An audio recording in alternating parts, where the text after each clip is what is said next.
Looks like it still works. As long as it's recording, I suppose I might as well say something. How long has it been since I last used this thing? It's been at least 2 decades. Almost 3. Those were better times. I was so young back then. My future seemed so bright. I remember following my dreams. I remember a promising career. I remember being happy. If I could turn back time, what would I do differently? I know exactly what I should have done. I shouldn't have gotten involved with that case, with that girl. Pursuing her was the right thing to do. But if I hadn't involved myself with her, I'd still have a career. When did it begin? I think it was April of 1989. The peak of my career as an investigative journalist. That's when I heard about a murder at the local high school. The police had no leads. I decided to investigate it myself. I tried to be a hero. And that was the worst mistake of my life.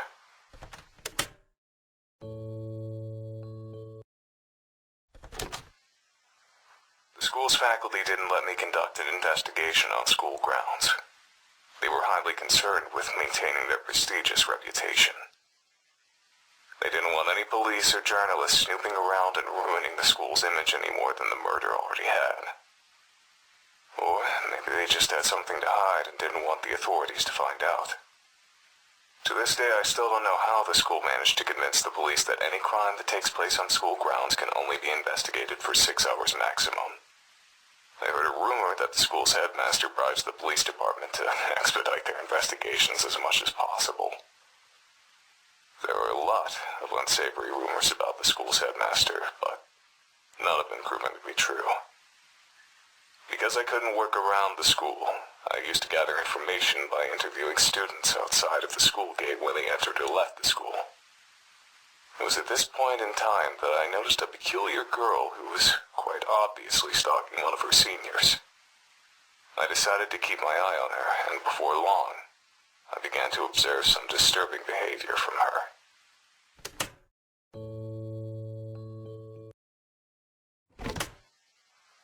From the school gate, I witnessed the girl do more than just stalk an upperclassman. She stalked any girl who spoke to him. Through student interviews, I kept tabs on what happened to those girls. They became the victims of bullying, were expelled, and in some cases, stopped coming to school. I frequently saw the girl running with a mop and a bucket, as though she always had some sort of mess to clean up. That girl was using manipulation, intimidation, and sometimes even violence to sabotage the boy's love life. If she wasn't above that kind of behavior, the possibility of murder didn't seem too far off. I didn't want to believe that a schoolgirl would actually commit murder just to keep a boy single, but the evidence was staring me straight in the face. That's when I learned a crucial piece of information. The girl who was murdered at the beginning of the school year had a crush on the same boy that was being stalked. The final piece of the puzzle had fallen into place. I knew that I had found the culprit. I went to the police with my findings. Took a lot of talking, but I was eventually able to convince them to take the girl into custody.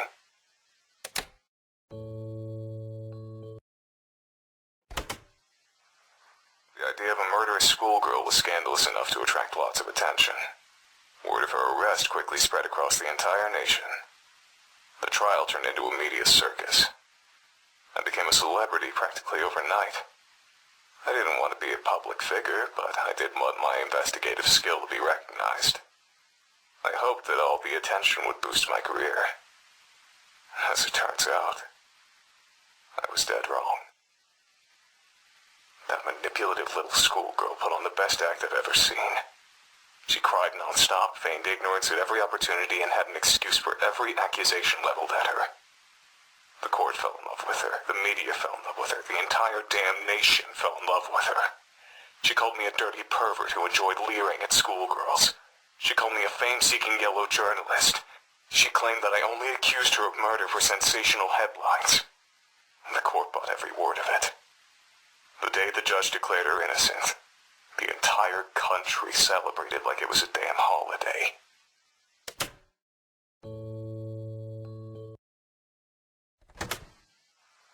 From that day forward, I was a national disgrace. I was known across the country as a lecherous journalist who stalked schoolgirls and tried to throw a girl in prison to boost his own career. I saw disgust in the eyes of every person who looked at me. My house and my car were vandalized every day for weeks. Needless to say, I was never able to work as a journalist again. The police department that arrested the girl was also the subject of national criticism. They were accused of being incompetent fools who would arrest anyone without sufficient evidence. Ever since then, the police in that town have been extremely lenient in an attempt to repair their reputation, and don't want to go anywhere near the local high school except for extremely brief periods of time. But the worst part of the entire experience didn't come from the media or the public. Immediately after the trial, I tried to escape the press by hiding in an alley behind the courthouse. Only one person found me there. It wasn't a journalist or a reporter. It was the girl that had just been declared innocent. I'll never forget her face that day. She was smiling, but her eyes were blank, empty.